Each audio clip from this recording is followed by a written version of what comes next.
दूल्हा बताओ? अरे बोले दूल्हा तो है ही अच्छे। बारात आई, फिर स्वागत सत्कार हुआ, तो विवाह संपन्न हुआ। कुछ दिन तक वहां रुके, फिर अयोध्या में आए, स्वागत सत्कार हुआ। लेकिन विधि को कुछ और करना कराना था।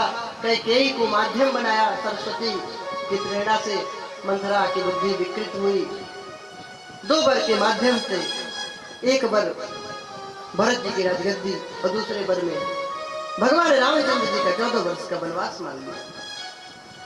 भगवान तुरंत ही तैयार हो गए। लक्ष्मण जी भी तैयार हो गए, जानकी माता जी सुमंत्र जी के साथ आए।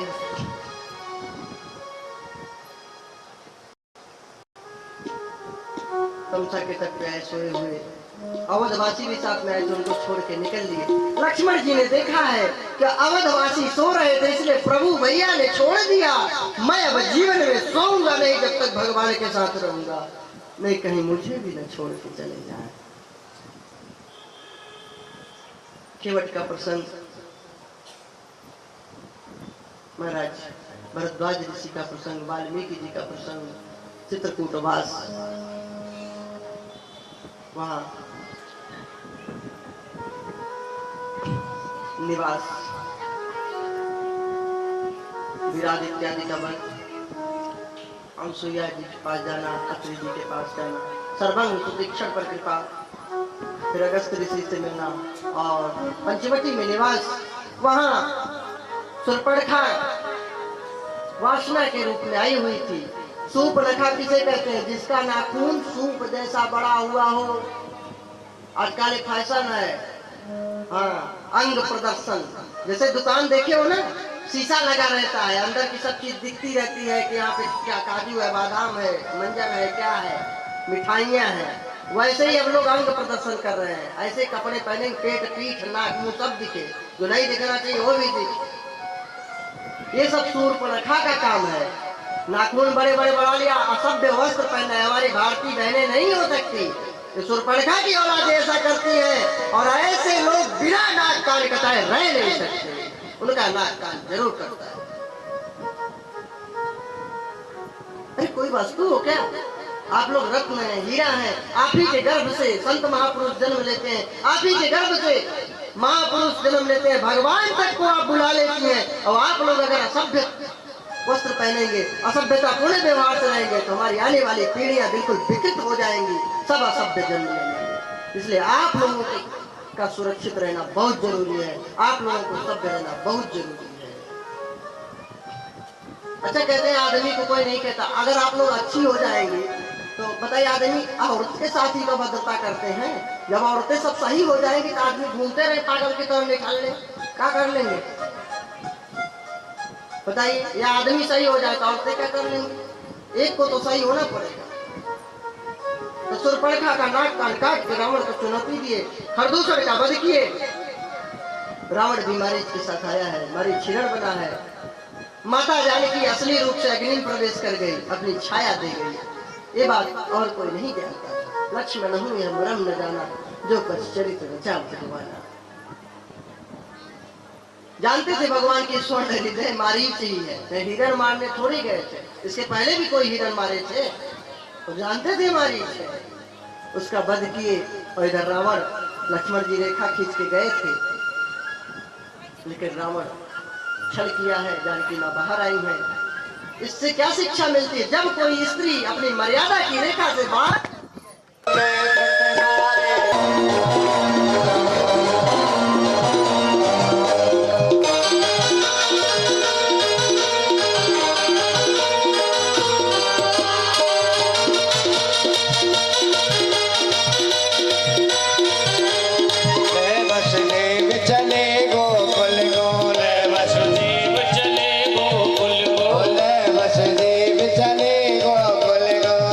वसुदेव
हमारे यहाँ जब बधाई होती है ना सब लोग नाचते हैं। आप लोग तो ऐसे खड़े हो गए, चित्रा रो रहा है क्या? आप तो ऐसे खड़े हैं, इन लोगों की जो मेरा ऐसे नहीं। जब बधाई होती है ना सब लोग नाचते हैं हमारे यहाँ पे। तो तुम्हारे यहाँ पे भी बधाई होती है, बच्चे का जन्मदिन तो मनता ही होगा, शादी में तो नाचते ही होंगे। इसलिए सबको अपने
बधाई हो बधाई हो बधाई हो बधाई हो बधाई हो बधाई हो बधाई हो बधाई हो बधाई हो बधाई हो बधाई हो नंद के लाला की जय हो। कल यहाँ पर आप महाराज जी के सानिध्य में बहुत सुंदर माखन चोरी लीला, पूज्य महाराज जी के सानिध्य में ग्वाल वाल माखन चोरी किस तरह चोरी करते हैं वो आपको दृश्य यहाँ पे दिखाया जाएगा। सभी माता बहन भाई शीघ्रता से पधारे, बड़ा आनंद आएगा। बोलो के बिहारी लाल की, बोलो भागवत भगवान की। कल देखिए, कल के लिए विशेष सूचना, श्रीमद् भागवत कथा का भव्य और दिव्य आयोजन आपके ग्राम में चल रहा है। कल इस कथा के माध्यम से कथा का प्राण